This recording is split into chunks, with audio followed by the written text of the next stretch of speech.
Señor les bendiga. En esta ocasión quiero llevarles a reflexionar en el pasaje de Santiago, capítulo 1, versículo 22, que dice: porque la ira del hombre no obra la justicia de Dios. Santiago es una carta bastante incómoda. Si alguien la lee y no le pasa eso, es porque simplemente no la entendió bien. Porque el mensaje de Dios es confrontacional. Por ahí hay un libro titulado Cristo me dejó preocupado. Y al leer la carta de Santiago podemos decir también: Santiago me dejó preocupado. Pablo entrega un mensaje al pueblo cristiano diciendo claramente que la fe debe ser sometida a prueba y que hay tres consignas muy interesantes frente a esto. La primera: todo hombre sea pronto para oír. La segunda: todo hombre sea tardo para hablar. Y la tercera: todo hombre sea tardo para airarse. Hoy, frente a la contingencia social, donde se ha consagrado la violencia como bandera de lucha, todo esto queda totalmente fuera. Estas tres consignas prácticamente no son en nada valoradas. Sin embargo, para el corazón del hombre que busca estar en paz con Dios, deben ser algo fundamental. Todo hombre sea pronto para oír, tardo para hablar, tardo para airarse. ¿Por qué? Porque la ira del hombre no obra la justicia de Dios. La ira del hombre es contraria a la voluntad y a la obra de Dios. El Señor Jesús compara el enojo con un crimen explícito. Allí en Mateo 5:22 nos advierte cuando dice: pero yo os digo que cualquiera que se enoja con su hermano será culpable de juicio. La ira engendra odio y engendra rencor. Y Pablo considera estos males como incompatibles con el amor, como un mal que debe ser erradicado de cada persona, de manera especial en los creyentes. Sobre el amor, Pablo sostiene en 1 Corintios que el amor no hace nada indebido, no busca lo suyo, no se irrita, no guarda rencor. En estos tiempos, cuando somos testigos del furor, de la falta de empatía, de la discordia a gran escala, no podemos menos que considerar nuestras bases de fe y no caer en un juego malévolo que se ha levantado para destruir el pacto social y las garantías de la sana convivencia. Jamás como cristianos debemos ponernos al lado de la violencia. Jesús no lo hizo. Él dijo a sus discípulos en cierta ocasión: aprendan de mí que soy manso y humilde de corazón. La mayor revolución no proviene de la violencia ni de las armas. La verdadera revolución proviene del amor. Quizá estos días son días sensibles desde el punto social y político.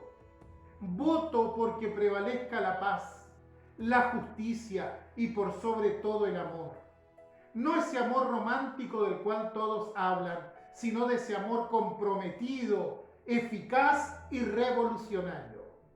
Todos recordamos las palabras del pastor Martin Luther King: yo tengo un sueño. ¿Cuál era su sueño? Que en un futuro la gente de tez negra y blanca pudiesen coexistir armoniosamente y como iguales. Murió por su sueño. La irascible injusticia social terminó con un hombre, pero no terminó con su sueño. Hay muchos en nuestro país que también tenemos un sueño: vivir en un país donde podamos encontrarnos todos juntos, donde el otro, no por pensar distinto a mí, se constituya en mi enemigo.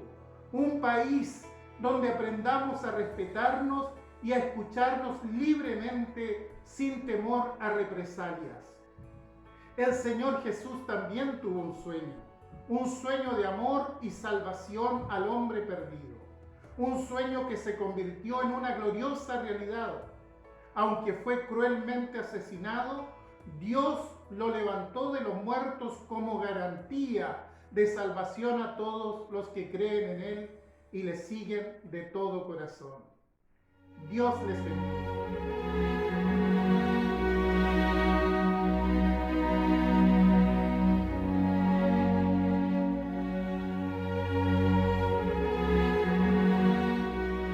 Muy buenos días, que el Señor les bendiga, que su paz esté en cada uno de ustedes. Quiero compartirles en esta ocasión las palabras de Jesús que encontramos en el Evangelio de Juan, capítulo 10, versículo 10, y que dicen: el ladrón no viene sino para hurtar y matar y destruir. Yo he venido para que tengan vida y para que la tengan en abundancia.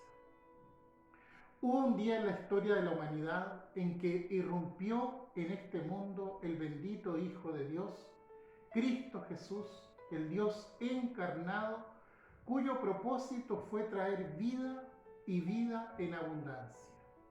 Y frente a tan alto propósito, tan digno, tan sublime, consecuentemente se vuelve la antítesis del principal enemigo de la humanidad, Satanás, el diablo, cuyo propósito es hurtar, matar y destruir. Quiero decir que en este mundo operan dos fuerzas antagónicas organizadas y comandadas por seres espirituales racionales que motivan, por un lado, la paz, la dignidad, el respeto y el bienestar social, y por el otro, el desorden, el saqueo, la destrucción y la muerte.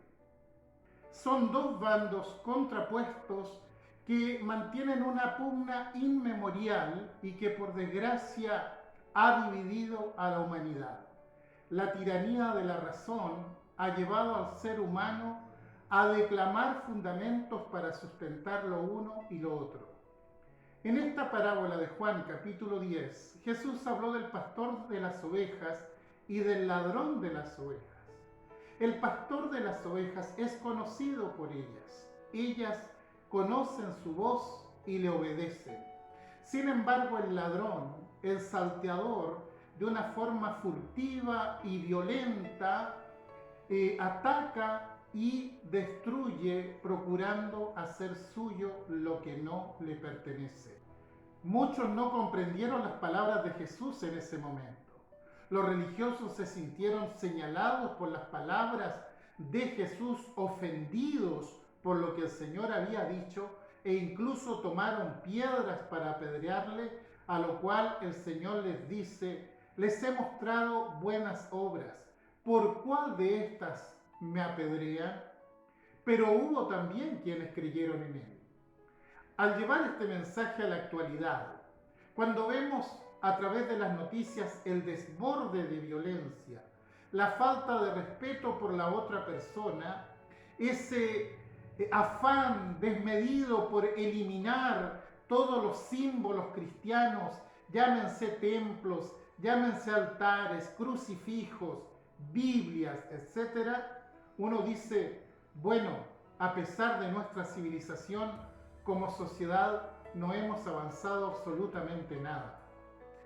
El mismo odio que llevaba al hombre de las cavernas a golpear con un mazo a su enemigo es el mismo odio que lleva al hombre en la actualidad a tomar un arma y agredir y matar a aquel que piensa distinto a él. Quiero decir que el ladrón el día de hoy sigue hurtando, sigue matando, sigue destruyendo, y lo que es peor, sigue engañando a mucha gente incauta que cree que a través de este camino podemos lograr una sociedad mejor, donde todos sean escuchados y todos sean respetados. Frente a la violencia y al peligro que nos acecha por todos lados, el buen pastor aún ofrece vida abundante, aún ofrece pastos tiernos y aguas de reposo para quienes se acercan a Él. para quienes sean capaces de oír su voz en estos tiempos tan aciagos que estamos viviendo. Quizás muchos se sienten en un estado de indefensión. Nosotros, como cristianos, sabemos que el buen pastor es defensor de sus ovejas y ninguna de ellas será arrebatada de sus manos.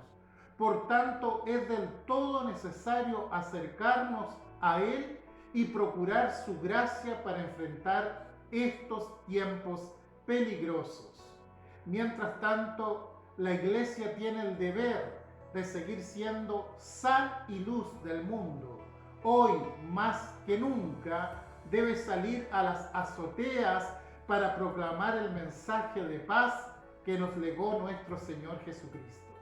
Finalmente, el cambio social no se garantiza con un papel. El cambio social se garantiza a través de corazones guiados por la presencia del Espíritu Santo de Dios. El Señor les bendiga.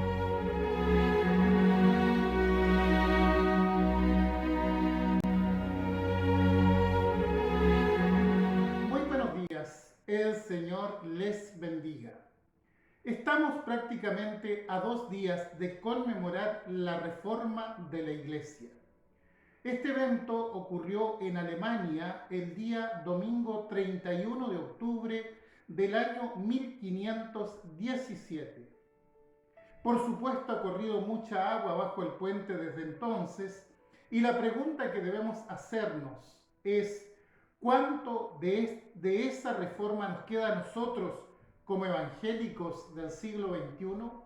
¿O será necesaria una nueva reforma en el tiempo que vivimos?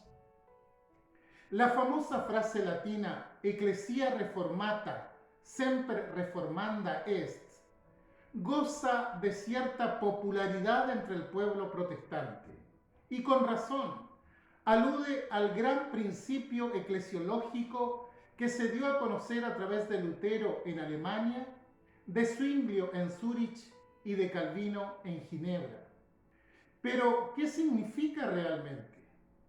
A grandes rasgos, significa que la Iglesia reformada siempre está en un proceso de reforma. Es decir, la Iglesia reformada siempre se está reformando.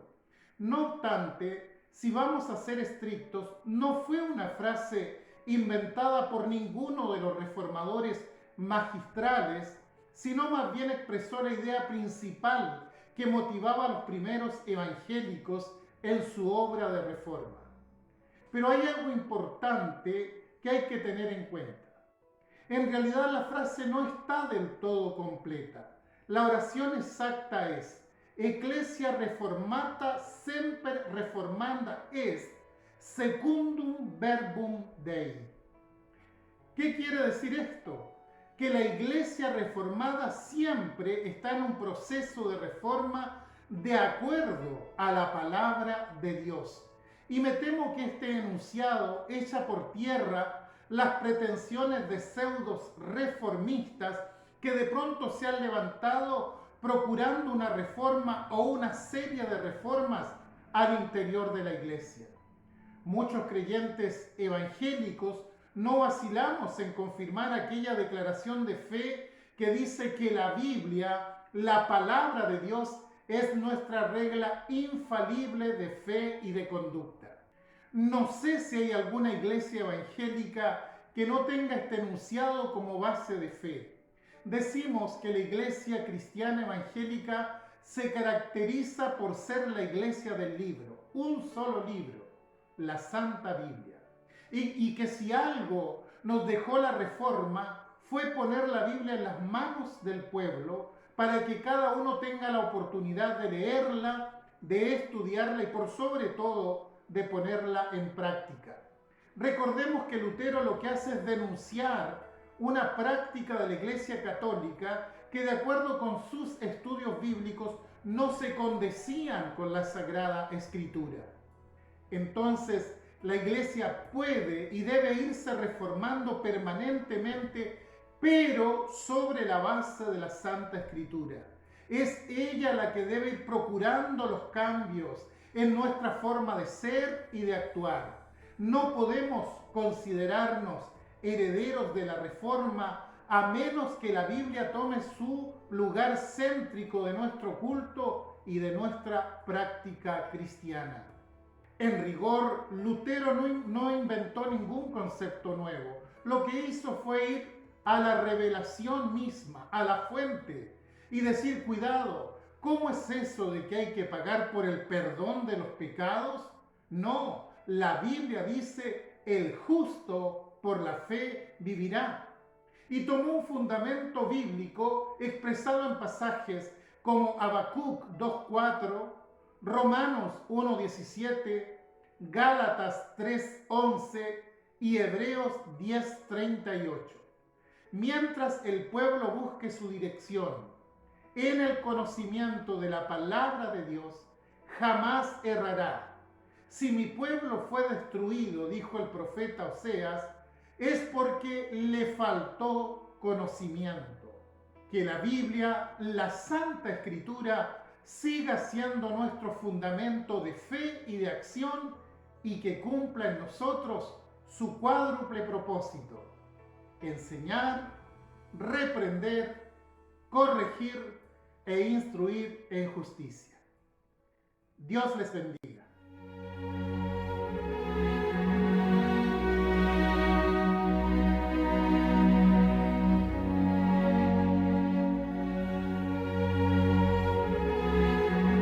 Tengan todos ustedes muy buenos días. Quiero invitarles a reflexionar en el capítulo 40 del profeta Isaías, en donde nos invita a pensar en el proceso de fe, de gozo y de esperanza que asiste a cada creyente.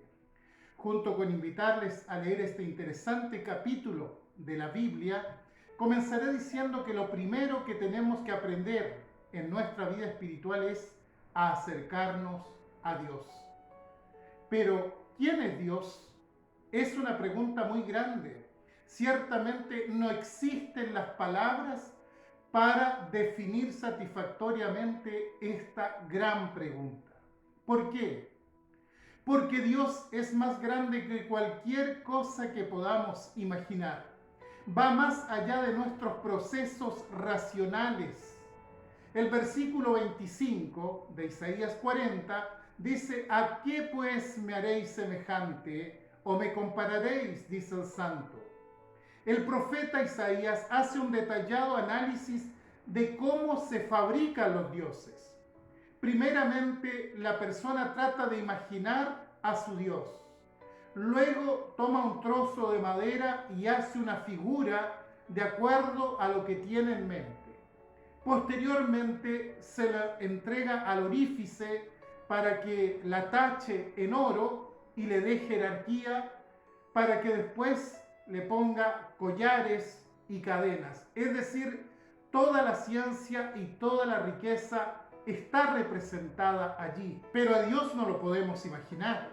Por eso el segundo mandamiento del Decálogo dice, no te harás escultura, ni imagen alguna, ni de lo que hay arriba en los cielos, ni de lo que hay abajo en la tierra, ni de lo que hay en las aguas debajo de la tierra.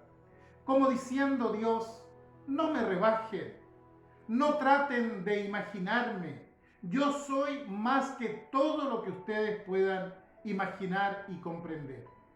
Dios no es un ídolo labrado por manos humanas. No podemos imaginarnos cómo es Dios. No podemos limitar a nuestro universo racional a Dios, de ninguna manera. Piense en lo maravilloso de la creación de Dios. No hay dos gotas de agua que sean iguales. No hay dos cristales de hielo que sean iguales.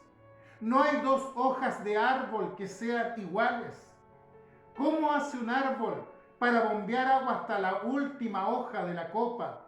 Es impresionante todo lo que sucede alrededor nuestro en la creación. El hombre inventa algo, una herramienta, una máquina, y si da resultado comienza a fabricarlo en serie, teniendo en cuenta que cada pieza no falle, que siempre sea igual a la otra, por lo cual para fabricar dicha herramienta, dicha máquina debe usar un plano, debe usar siempre la misma metodología, las mismas piezas tienen que calzar. Pero Dios no es así, siempre hace algo nuevo. Como dijo alguien por ahí, Dios hace algo y rompe el molde, siempre hace algo diferente. No hay dos personas que sean iguales. No hay dos árboles que sean iguales. No hay dos animalitos que sean iguales. ¡Qué maravilla más grande! Frente a tal grandeza, a tal magnificencia, dice Isaías en el capítulo 40, Dios está sentado sobre el círculo de la tierra, cuyos moradores son como langostas. Él extiende los cielos como una cortina y los despliega como una tienda para morar. ¿Se da cuenta? Dios está sentado sobre la cúpula celeste, más allá de todo lo que podemos ver, más allá de lo que podemos percibir con nuestros sentidos. Soy menos que una langosta delante de la grandeza de Dios. La naturaleza nos desafía todos los días mostrándonos las maravillas del Creador. ¿Quién es Dios? Isaías tuvo la visión del trono de Dios y se sintió tan apabullado que pensó que se iba a morir. Se sintió indigno, se sintió inmundo ante la santidad del Dios Todopoderoso. Sin embargo, lo más glorioso ocurrió en el pesebre de Belén hace 2000 años atrás. No solo el poder y la magnificencia de Dios es grande, sino también lo es su amor por nosotros. A través del Dios Cristo, el Dios manifestado en carne, podemos acercarnos libremente al trono de la gracia de Dios. Dios nos dice: te amo con un amor tan grande como para bajar hasta tu dimensión para mostrarte mi amor en la persona de mi Hijo Cristo. Muchas veces estamos desanimados, angustiados, decaídos. A veces andamos a los tumbos por la vida. ¿Por qué pasa eso? Necesitamos acercarnos a ese amor de Dios para experimentar esa paz, ese gozo y esa esperanza que solamente Él puede ofrecernos. Cierto violinista fue despedido de la orquesta donde había tocado por 30 años. Entonces se sintió muy desanimado, cuestionando su situación. En medio de su angustia, se le acercó un pastor no para consolarlo, sino que le trajo un violín que tenía y le dijo: maestro, tengo este violín por mucho tiempo, ¿servirá todavía? El violinista lo examinó y dijo: claro que este violín aún sirve, lo único que hace falta es tensar las cuerdas. El pastor lo mira y le dice: precisamente lo que a usted le hace falta, maestro, tensar las cuerdas. Cuando sentimos el peso de las circunstancias sobre nuestros hombros, levantemos nuestros ojos a Dios y permitámosle que ajuste nuestras cuerdas para entender la maravilla de su grandeza y de su amor al darnos a su amado Hijo. Dios les bendiga.